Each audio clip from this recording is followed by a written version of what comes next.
Eric, thank you so much for doing this, and I'm really excited to hear what you have to say and share with us. And interviewing him is Satish, who is founder of Jet Cooper and also needs no introduction because he has been single-handedly encouraging people to learn from each other and to talk to each other through Lean Coffee, TO, and I urge you all, if you're not already members of that, to join. So without further ado, come on up. Thank you for welcoming me. I don't know. I think that we have to be on guard because hype is actually terrible. And we all know, I don't know how many startups I try to advise almost every day now to avoid hype, to not play the game, to not get sucked into this vortex of cool entrepreneurship that is going on. You guys may have noticed, especially in my hometown. And the same thing happens with ideas. So, I used to, in my slides, I used to include the Gartner hype cycle, which is like something happens and then there's like the peak of inflated expectations followed by the trough of despair. And they have all these funny names for like the things that happen as people get super excited about something, like think it's going to change the world. And then like if 5 minutes later the world is not completely changed in every way, then like screw it, this doesn't work. And there's like a backlash. And it's like people get really involved in the personality of the people involved and who gets credit and all this like nonsense drama, so that they can, I think, so that they can avoid having to confront the real underlying thing, which is that we have an urgent problem that needs solving as a society. We got to get moving on this thing because entrepreneurship is the future of the way we do work, and if we don't get good at it, we're screwed. So not to be too blunt about it, but that's what it is. So I don't know. I think the hype and the success. Obviously, personally, very gratified. But I think it's at best a mixed blessing, and I think of it as an opportunity that we have been given to do something useful with the moment that we've been given. And we'll ultimately, the success of this will be judged not on how famous did we get during our 15 minutes, but after we get through when we get through this nonsense, how much value did we really create? How many companies did we really create that created lasting value? That's the standard. So I honestly think the jury is out and it remains to be seen. That's great. And I hope that 5 years from now, 10 years from now, we will all look back on this and be like, wow, we were really there at the beginning of something really special. And we can really feel proud of the time and energy that we put into this stuff. But look, all bubbles burst, and we'll see. No one can argue with the sheer amount of value and success that the lean methodologies have brought to many businesses and likely to many of the people inside of this room. With that being said, and a lot of people feeling like entrepreneurship has become cool, it's also become relevant in many more ways than it has been before as a way of doing business and as a mindset. So, how do you define what a startup is? What is the qualification today of being a startup, and is that any different from being a lean startup? It was actually very, very moving to me to hear that introduction. So first of all, thank you. Obviously I appreciate when people say nice things about me, but I especially, I can't believe, if you've never had this experience, it's hard to explain what it's like to put an idea out into the world, that at one time was considered like so stupid that I couldn't even say it out loud without people like laughing at me, like literally bursting out laughing because it was such a stupid thing. To have that go from that to the kind of acceptance and the kind of experimentation that so many of you are using it for. It's just an incredibly moving thing, and to hear it being used at the CFC, I didn't know what the CFC was. I could never have imagined that, but everything that, it's like seems so obvious to me. Of course filmmakers should be included in our definition. Of course they should be part of our community. But that was not, I didn't have some master plan, we'll colonize the filmmakers next. I wish I was that. There's no risk board out in your I wish I should get one of those. That'd be so great. I feel like I'm really on a Game of Thrones thing these days. So like that huge table map, you guys know what I'm talking about? Yes. We got to get one of those. Somebody get on that. Trevor, I should get Trevor on that. Anyway, so it's amazing. So anyway, so for the people who, I don't know what people's level of knowledge about this is, but I've been saying this one thing, very consistently for a couple years now, which is that a startup is a human institution designed to create something new under conditions of extreme uncertainty. And those three criteria, to me, define entrepreneurship. It is institution building, so it's a kind of management. It's not just having a great idea or a great product. Been there, done that. That doesn't help you one bit. It is about creating disruptive innovation, not just the same old thing that we've done before. So this is not about creating, you know, Madden 2012, you know, the same version that we've done 25 of. But this is about trying to really make the world better in a new way. And it's when we don't have any clue what we're talking about. And so, you know, we make up good stories to try to say, like, we don't know what's going to come. We can't make plans. We can't make forecasts. So when those three criteria are present, that defines entrepreneurship. Great. To me, what makes a lean startup is simply having the humility to acknowledge that that's what's going on and not to pretend like something else is happening. So I think lots of people are entrepreneurs, really good entrepreneurs, who are not doing the lean startup thing, who, you know, either believe in the like visionaries create their own reality kind of school of thought, which, you know, I think is pretty amusing, or just basically like, you know, trying to get lucky and playing the lottery. And they figure, you know, if you just keep throwing stuff against the wall, eventually something great will happen to you. And those people are entrepreneurs. I think they're doing, they will, a lot of cases, do really good work in spite of not having any kind of conscious methodology. But I think statistically, on average, we will get better results if we're more rigorous about applying the scientific method to the work that we do. I feel confident in that because that's been true in every other domain of human endeavor since the scientific method was invented. So I feel like seems like a pretty good track record. I'd rather hitch my wagon to that than to astrology, which hasn't done nearly as well in the intervening years. And you know, I can see a lot of people that can relate to that because I've, you know, seen day after day the discussions and the practice in the community of the lean methodologies.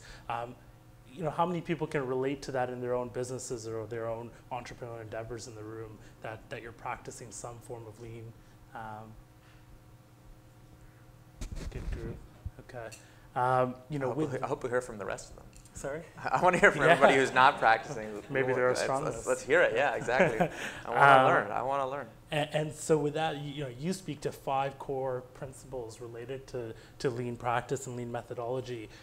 You know, are there any, you know, in that, if someone was to remember or take away one core principle, what do you hang on to the most? What do you wake up and think about as kind of a core concept of lean the most often?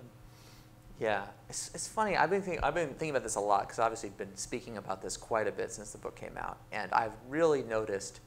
You know, I get interviewed now very frequently. I meet people. People want to tell me what they thought was interesting in the book. So the book is a giant experiment, of course, and it's full of lots of little sub-concepts. And so I get like, there's like a natural, you know, metric of like, well, what concepts do people retain? What do they remember? What are they excited about? What do they want to know about?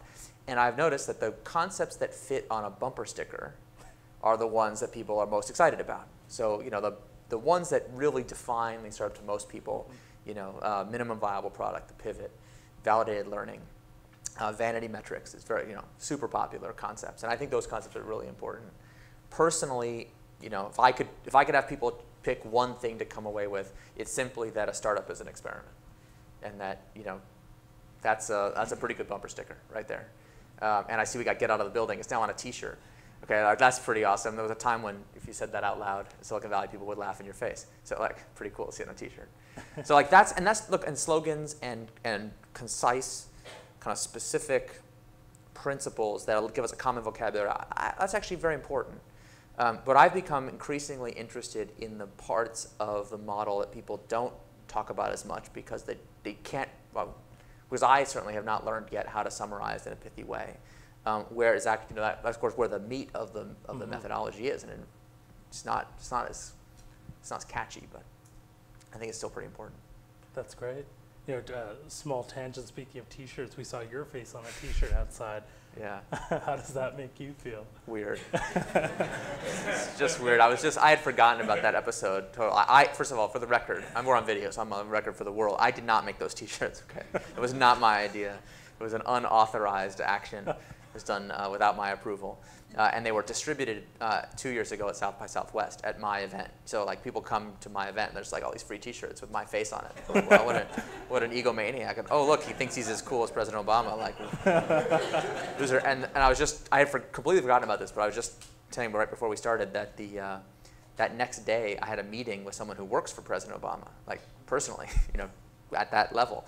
And I was like really nervous, like, oh, he's gonna see the T-shirt and think like, what an asshole. Do you own one, truthfully? What's that? Do you own one? I do own one. I do own one. I did. My wife insisted that I take one home with me, and I have it in a secret, undisclosed location. But I've tried really hard never to be photographed with it. And I was successful until another thing. I also was just recounting this. I did a radio interview at a very kind of prestigious club in San Francisco, old school, and they had the brilliant idea that these interviews are broadcast on the radio, and they had the brilliant idea that Dave McClure should interview me on the stage, and radio has certain broadcast standards, and Dave McClure does not, and so to think of those two things going together but Dave promised he would be on his best behavior for the radio, and they decided to do it, and we did. He in fact was very well behaved, but he came to this fancy club dressed in flip-flops, shorts, and that T-shirt. It was like, oh, God. So then that, of course, is available in podcast form, so now I'm on camera with the shirt. What are you going to do? This is my life. Well, I know, it's very odd thing to do for a living. We'll dig it up and tweet it around. Yeah, thank you for that. Appreciate that. Awesome. So back on course a bit there, you mentioned customer development and obviously a key aspect of lean methodology. We've heard, or at least heard horror stories of customer development steering people wrong, and when the right time to listen to your customer versus listen to your inner instinct is. How do you know whether or not you're getting the right feedback when you're relying so much on that customer feedback cycle? Yeah, it's really tricky. And I was the worst offender of this. When I first read Steve's book and I was like, all into customer development, my first plan was I bought copies of the book. This is not the nicely bound, actually somewhat edited version of the book you see today, but the original edition. And I bought copies of it for everyone in my company, and I said, okay, everybody, go home tonight, read this book, and tomorrow we're going to start doing customer development. Everyone was like, okay. And of course, I've actually asked a lot of people to read that book in the intervening years. I understand how unlikely a plan this was to succeed. Those of you who've tried will know what I mean. And I came in the next day, and I was like, okay, we're doing customer development today. And everyone's like, yes, we are. And then everyone just did exactly the same thing they'd done the same day before. And I'd be like, hey, wait a minute. Why are you writing the specification document? I thought we were doing customer development. And everybody was like, yeah, I am. This is customer development. Like, did we read the same book? They're like, oh yeah, it says, on page 392 that you should write a specification. I was like, I'm pretty sure it didn't say that. But it's like, well, my interpretation of customer development is valid as yours. I was like, that did not work that well. And then my next thing was like, all right, if like having customers involved is good, then having customers more involved is better. And I went through a phase of like everything we did, I was first going to ask customers it was a good idea first. And so like nobody does anything unless customers say it's a good idea. And it was all like focus groups and surveys and just like constant asking customers what they want. And those of you who've ever had customers, which are by far the worst part of any business is having customers, right? So, what a pain, right? So annoying. You have even 2 customers, you already have 5 opinions about what you should do. And they don't make any sense. Because of course, customers do not actually know what they want. I mean, human beings psychologically are incapable of making accurate assessments of how they would behave in hypothetical situations. You read the psychology literature on this, it's like a well-established fact. People don't even know like what they will want to eat for lunch tomorrow. So like the question of like, hey, if I built this kind of oddly shaped product that I can kind of sort of vaguely describe to you, a year from now, and I charged you this amount of money for it, like, do you kind of think that you would want to buy it? Like, it's like, the problem with human beings is that they will answer that question confidently. They're just wrong. So even though they think they know the answer, they don't. And that's, of course, the they is us. None of us know what we would want, and we're just not good at that. So, so asking customers what to do is also a mistake. It's as bad a mistake as not talking to customers at all. And the challenge is to figure out how do we create a synthesis. This is the word that really helped me and my co-founders when we first got this idea. Synthesis between what is our vision, where we want to go, and what reality can accommodate, what customers are willing to do. We want to find that overlap area. So abdicating our own vision is a mistake. That's like trying to do science without a hypothesis. That's fake. But so is being like, well, we're the visionary. We're going to tell people how it is and make reality happen with our minds. Like, that doesn't work. Not for me. Maybe you have that power, but I don't. And the more I learned about the scientific method and thinking scientifically. That's why I harp on that so much now. It's like, I was like, oh, this is not a new problem. Like, if you think about the greatest scientists that ever lived, these are very creative people. They had tremendous vision, but they didn't just like sit in their office in the lotus position and be like, I will intuit what the structure of the universe is and then tell people. They had to do like an incredible amount of work to understand what experiments had been done, come up with theories for new experiments, and then to actually cause, make predictions about what was going to happen. And that repeated process of making predictions and then measuring to see what happens, that's science. And the same thing is true here. Customer interactions in a startup, they're not intrinsically good. I mean, in the first couple of lean startup machines, we would sometimes have a team that would report at the end, we talked to 100 customers, so we're so awesome, we should win. We're like, well, did you do any experiments? They're like, we talked to so many customers. It's so great. The customers love us. It's like that. You don't get a gold star for talking to customers. Like, if you don't, nobody really wants to talk to customers. That's a means to an end, right? It's to help us measure how customers behave so that we can figure out if our hypothesis is correct. Mm-hmm. And that framing of the problem for me really solved a lot of the challenges I was having before. Mm-hmm. That's great. And you mentioned experiments. I mean, when someone's talking to customers, how do they craft the right experiment? What are the qualities of that appropriate approach to a customer session? Yeah. So experiments are quantitative, not qualitative. But the role of qualitative conversation, the whole get out of the building, customer development, like the real purpose of all that interaction is to help us form a hypothesis for testing. So, after getting to know customers in a certain segment, we'll be like, oh, I start to feel like I got it. They need an app that will do this thing. That's not an experiment yet.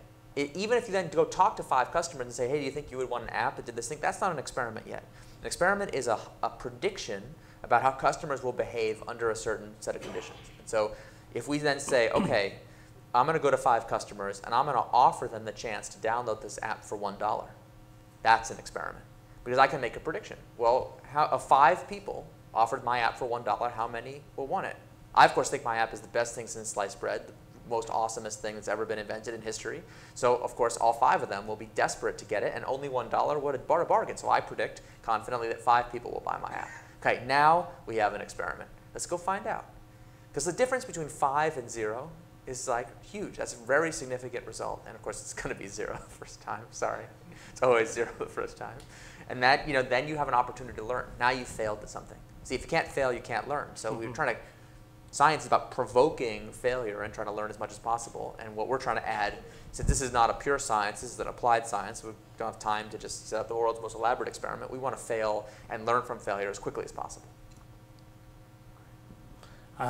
Speaking of failure, a lot of failure in itself has become popularized, and potentially because maybe in some situations people have confused, or maybe rightfully, failure with the pivot. And the question goes, is every failure considered to be a pivot? And how does that, how do you acknowledge those scenarios or understand what the right timing to accept failure in an experiment or to pivot a business is? Yeah, oof, that's a lot in that question. Let's start with a pivot, what pivot is, because the word obviously extremely overused, bit of horrible jargon, which I'm probably mostly responsible, so sorry about that. A pivot is a change in strategy without a change in vision. Okay, so please do not use the word pivot to mean anything else, or you're doing it wrong. Okay? Just like running one experiment and being like, oops, customers didn't do what I want, to hell with it, I give up, that's not a pivot. When we have a strategy in mind, we're going to run many experiments to try and figure out if we can get that strategy to work. So, and we see this a lot in Lean Startup Machine, but I meet with companies all the time, and they'll put up a landing page and offer customers a chance to pre-order a product, and they'll get 0 responses. Now, sometimes you get 0 responses, like because of, most of the time when I do it, it's because the product is so bad nobody wants it. So you get 0 responses forever. This is the worst concept ever. But sometimes you get 0 responses because the sign-up button wasn't properly connected. And so even if people tried to sign up, they couldn't sign up because the thing was broken. From one experiment, you don't know. Could be either. Right? Could be anything in between. So one experiment does not lead to a pivot. You have to keep trying different ways to get at the information you want so that you can have confidence that you are getting a true read on the situation. So, you make the landing page better and better and better and better. You fix the bugs, you smooth out the polish, you make it, you add a video, you add an interactive prototype, and it's still 0. 4, 5, 6, 7 iterations later. Okay, now we can say something's not right. Now, when specifically to pivot is a very complicated question. And in fact, one of the concepts in the book that I think has gotten the least attention is I tried to make a quantitative case for knowing when it's time to pivot, when your experiments reach the point of diminishing returns using a very specific accounting framework for doing it. As far as I can tell, exactly 0 people have taken me up on the offer to try and measure when to pivot quantitatively, even though it's by far one of the most common questions I get is how do you know when to pivot? If you could just know, wouldn't that be like, think about all the time arguing with your co-founders you could save. It's like thousands of hours of my life I can never get back, arguing about something that I think can be known like relatively objectively. So I haven't quite figured out why people are not interested in this. Maybe when the Q&A you guys can help me understand. I would love to learn more about it. But yeah, I think there's a very specific way to know that it's time to pivot. I think that it won't, of course, tell you what to pivot towards. But my experience is that most teams, once they finally come to the realization that it's, if they can admit to each other that it's time to pivot, figuring out what to do next is actually usually pretty easy. And when I meet with teams that just pivoted, they always wish they'd done it sooner, universally. That's great. And you very openly admit your own failures in the product space and in the opportunities you've been involved in. And from that, some of them might not know that. Well, Eric does very openly admit his failures. In that sense, hi everybody, I'm a big failure. Wouldn't you like to be a big failure just like me? Follow my methodology. And is that just it? Are we encouraging pivots to happen sooner? Are we encouraging this to be the primary path of doing business and operating business? Yeah. I mean, look, if you look at the research, the academic research on entrepreneurship is not that great as a whole. If anybody wants to work on that problem, I'm very interested, so get in touch. Most of the research has been not very useful, but there are a few key findings that have been pretty well validated. And one of them, which is very surprising, is that failed entrepreneurs, on average, are no more successful than either first-time entrepreneurs or previously successful entrepreneurs in their next venture. It's actually statistically all in the noise. And first it's like, well, hold on, I thought failure is supposed to be such a great teacher. But if you kind of look in the data set, the problem is that there's just as many people who learn from failure as there are people who bang their head against the wall and do the same failure over and over again. And those people really drag down the average. So don't be one of those people, first of all. But I think it's a real challenge. Our goal, nobody really, we always talk about celebrating failure, embracing failure. Nobody wants failure. The idea that Silicon Valley is a place that embraces failure, that's total bull. What we are at best is slightly tolerant of failure because we think of failure as learning on somebody else's dime. And so we're greedy and we're like, ooh, I can make a quick buck by that person's failure. That's I think the best we can say about it. It's just that most places are 100% intolerant of failure. And so by comparison, we seem very open. What we should be embracing is productive failure. We want to have the kind of failures where you actually learn something useful and then apply that useful knowledge to something else. And if you're having a productive failure, then we can say, well, how do we have that productive failure a little bit sooner, a little bit cheaper, so that we get a few more tries, a few more opportunities to pivot. That pivot is really a productive failure.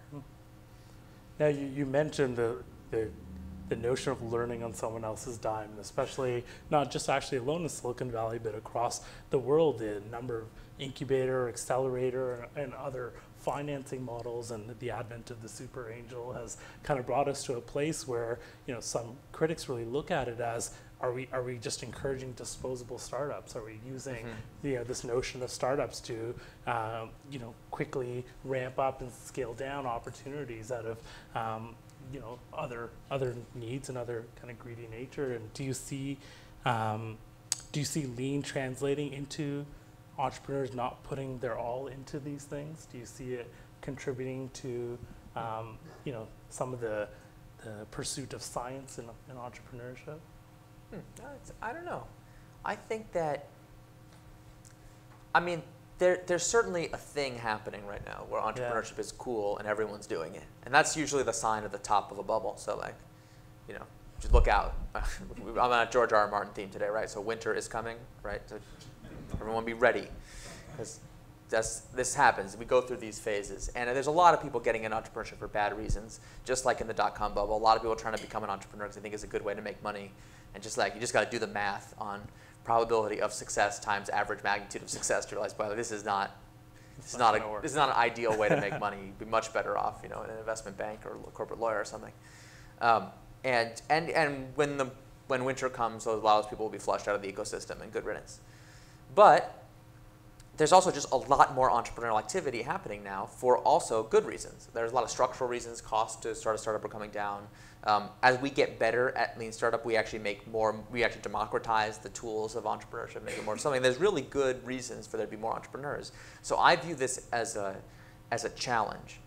How do we, what matters for the startup ecosystem is if you take all of the money and time and energy, all of our society's resources that are invested in the whole ecosystem, and then add up all of the returns that we get out of the ecosystem, do we get more than we put in?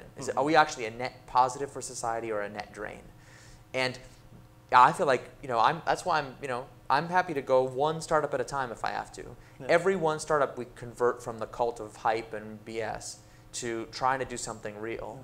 If every single win we get, takes a black mark out of the bad column and puts a win into the win column. And if we can do that enough times, if we can shift enough of this energy into real value-creating energy, then we'll have a lot to show for it even when winter comes. Yeah. And that we can continue to use that to justify additional resources being put into the ecosystem, more and more and more. And I hope eventually we will drive the hype, we'll be able to marginalize the hype-driven side of entrepreneurship because the really big wins, the really big long-term viable companies, the companies that really change the world, will have taken a different path. Yeah. That's what I hope. No, that's great. And to your knowledge, has anyone come close to doing that math, to really looking at and evaluating that ecosystem? No one's interested.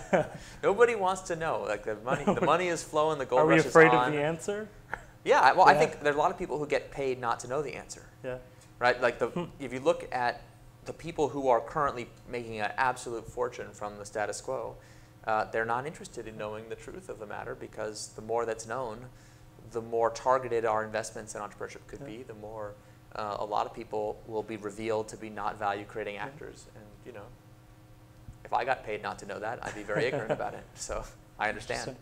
And so you've spoken a lot about holding entrepreneurs accountable, and you talk about innovation accounting as a means through which to use metrics as the ability to do that. Yeah. I'd love for you to expand on that, but also talk to who holds entrepreneurs accountable and what are the other stakeholders involved inside of that process of value creation. Yeah. So accountability and accounting are the same problem, just two flip sides. And we've kind of forgotten that. Maybe just a little bit of background. We didn't really get a chance to talk about this at PwC today, but we think of accounting, most of us, as like a really boring function that just keeps track of where the money went, so that like if we ever get audited or sued, we kind of know what happened to it, right? Am I right? Yes. But it was designed to solve a really big and really important problem, which was as modern companies, especially in the 20th century, started to get big enough to have multiple product lines and multiple divisions, there was this problem of how do we tell who's doing a good job in the business? So modern accounting, most of it traces back to General Motors.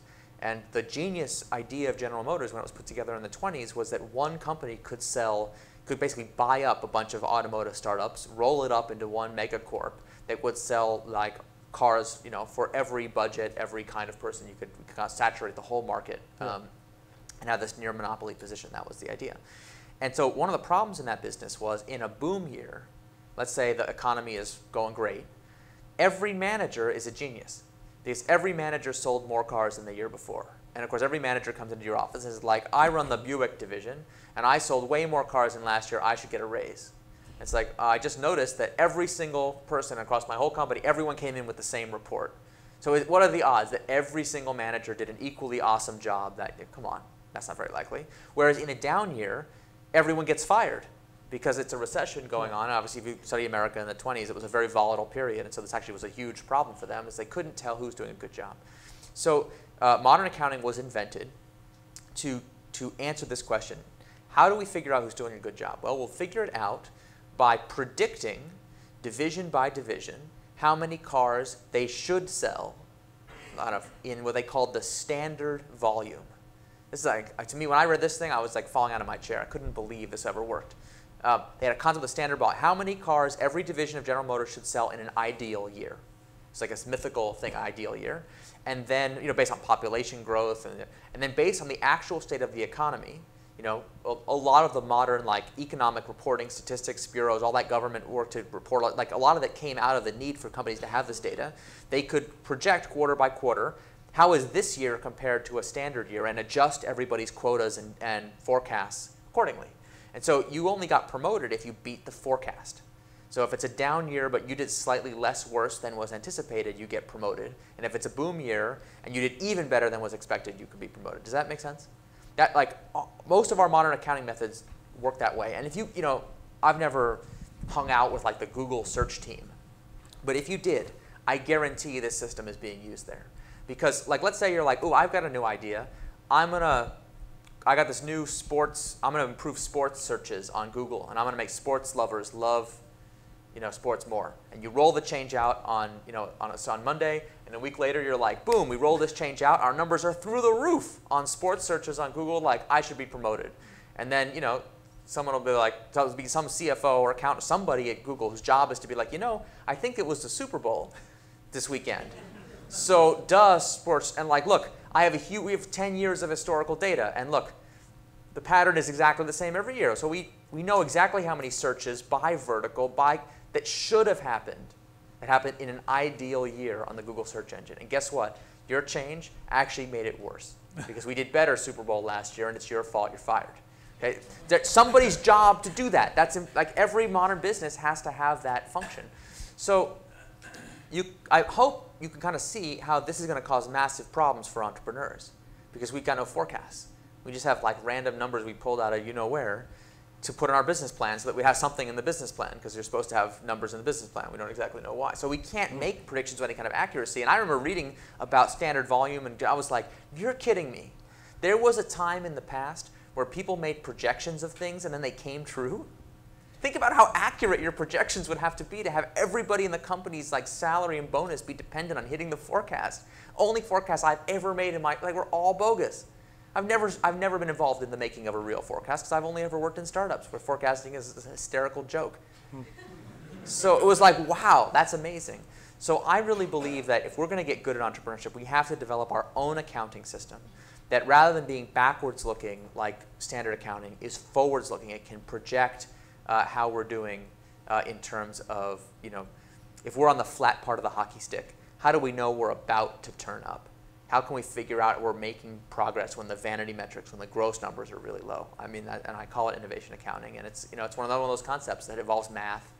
It's a little bit, it's a little bit boring. Less sexy. And, yeah, it's not sexy like MVP and get out of the building, but I think it's really important. So I'm excited about it. That's great.